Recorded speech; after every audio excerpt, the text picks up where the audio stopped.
Hello, everybody. It's about that time. Let's go see what's in the fridge today.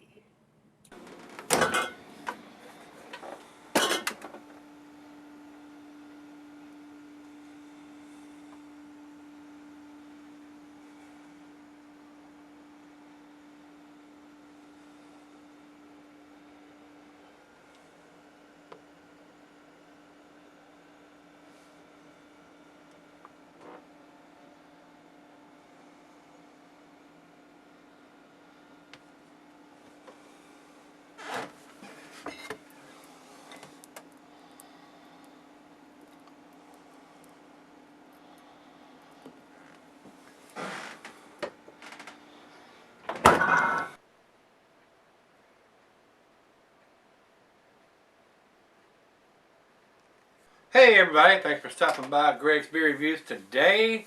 Here we are on on New Year's Eve.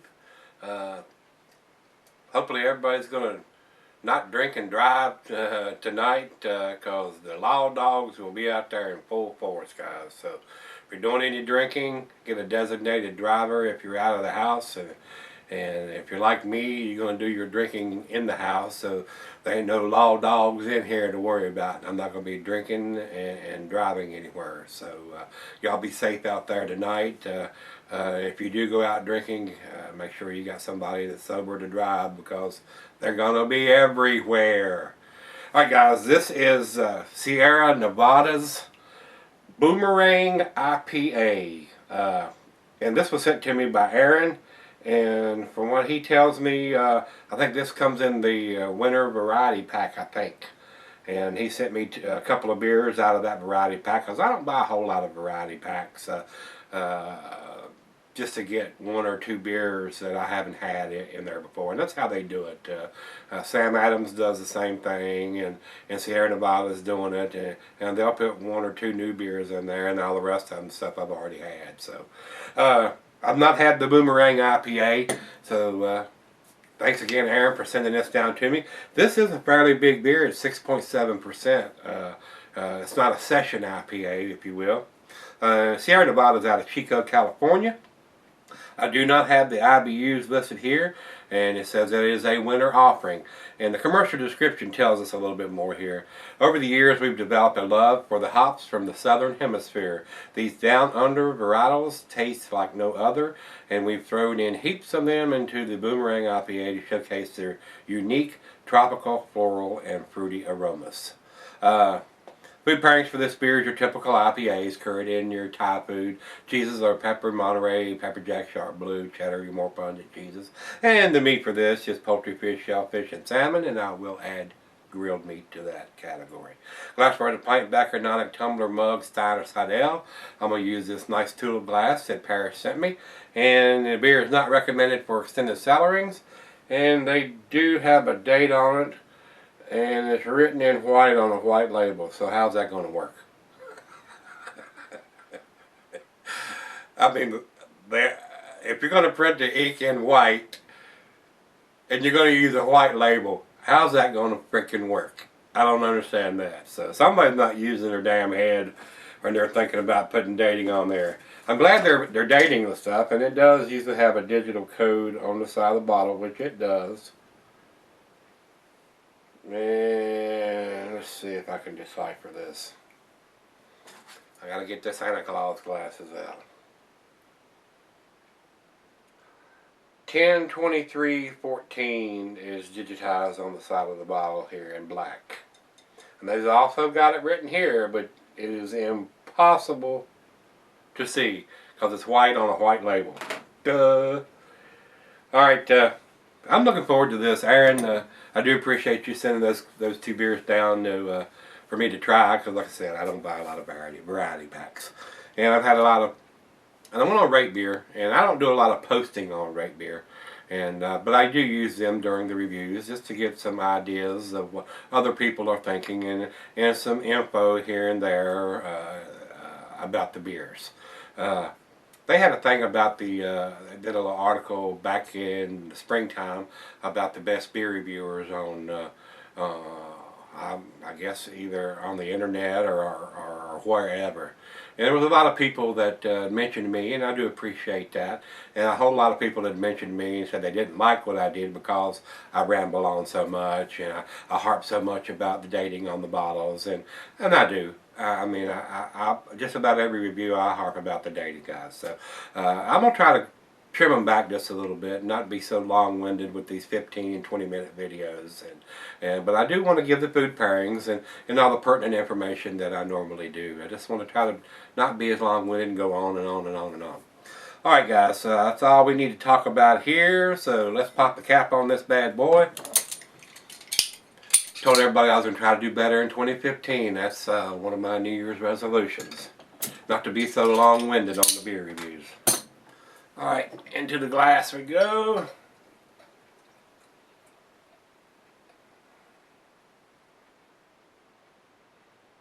Really light colored beer. Almost looks like a pale ale instead of an IPA. It's very light colored. A lot of bubbles streaming up. I can see the bulb right through it. Looks pretty good. That aggressive pour. About a finger and a half of head on there. Let's get a nose on it.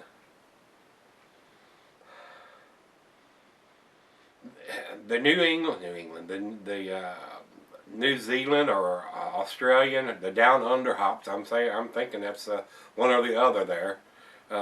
Don't have that in your face West Coast style to me. Very citrusy, kind of floral. Maybe just a hint of some tropical fruits in there, some oranges or tangerines. Very unique smelling hops, not like your normal West Coast hops, guys. So looks pretty good. Cheers, everybody. Cheers, Aaron.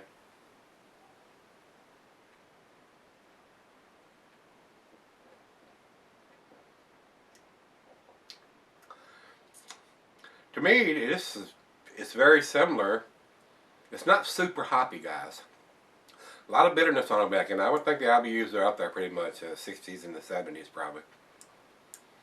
But it's like a hoppy pale ale, which their pale is kind of hoppy. This might be a tad hoppier than that, but I don't know if I would classify it as a monster IPA. It's definitely no Torpedo or Stone and Joy By or Heady Topper or any of those Pliny or any of those super hoppy pale ales and double pale ales.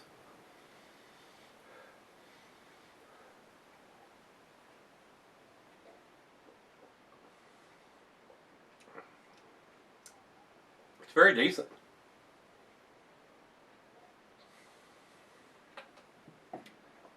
But it does have a strong bitterness on the back end of it, guys. So, well, let's let it warm up just a hair and let her taste it. So I don't want to be quite so long-winded now, and we'll come back and do the final chug on this one, guys. Alright guys, I'm back. Got just a little left here. Man, this is definitely different with those down under hops, if you will, guys. Kind of dank, grapefruity, citrusy. It's decent. I mean, I enjoyed it. Not your typical IPA.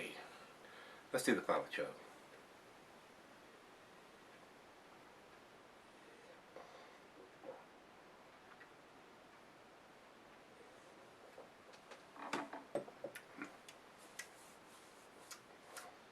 Very nice, very pleasant. Big bitterness on the back end. I would like for it to be a little sweeter up on the front. But those hops down there that they grow are quite a bit different than your West Coast style hops. Your Cascades and Simcoe and Centennial and all those in your face kind of hops. So decent beer. I enjoyed it. It was definitely a little different than what we normally do. So and it's got the date on there. It's written and digitized on the neck, right here on the round part. Plus, with the white label with white ink on it, it's very hard to see that on the label, but they are dating them right on the back label at the very top. So, if you're going to do a white label, though, you need to change your ink from white to brown or black or green or some other color than white. But I think they're doing white on everything. So, Very hard to see that on the back label, so I'm glad they're doing it in 2 places. That helps. All right, guys. For me on this one, I'm gonna give it to 8, which is A minus. Definitely an A beer, very well made beer. It's just different than what your typical IPA is going to taste like. So enjoyable though.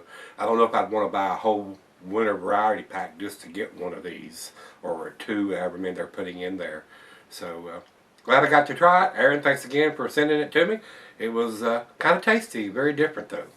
Over to Beer Advocate. Beer Advocate says 84 in their good range, which that number is a little bit on the low side.